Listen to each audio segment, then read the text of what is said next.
In today's video, I'm going to teach you how to use pan in Midjourney.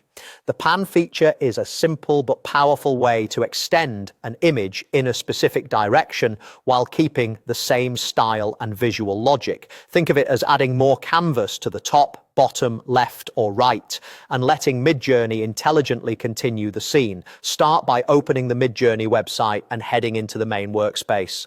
Once you're in, go to the Create area. This is where you'll see your recent prompts and images. Make sure you have an image you're happy with, because pan works best when you already have a strong starting point.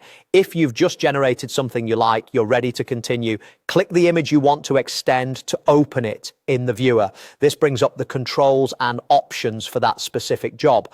On the right side, toward the bottom of the interface, look for the pan controls. You'll see directional arrows for up, down, left and right. Choose the arrow that matches where you want extra space. For example, pan up if you want more sky, pan down to reveal more ground, or pan left or right to continue a landscape, interior or character in that direction. After you pick a direction, Midjourney will generate a new version with added content on that side. The original framing is preserved as a base, and new details are blended in to match textures, lighting and perspective. Give it a moment to render, then open the result to review it. If you like where it's going but need more room, you can pan again in the same direction to progressively build a wider or taller scene.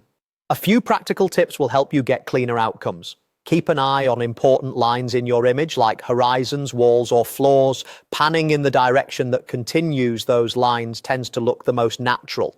For portraits, panning left or right often reveals environment without distorting the subject, while panning up can add dramatic sky or architecture. If something looks off, try a different direction or slightly adjust your composition before panning again.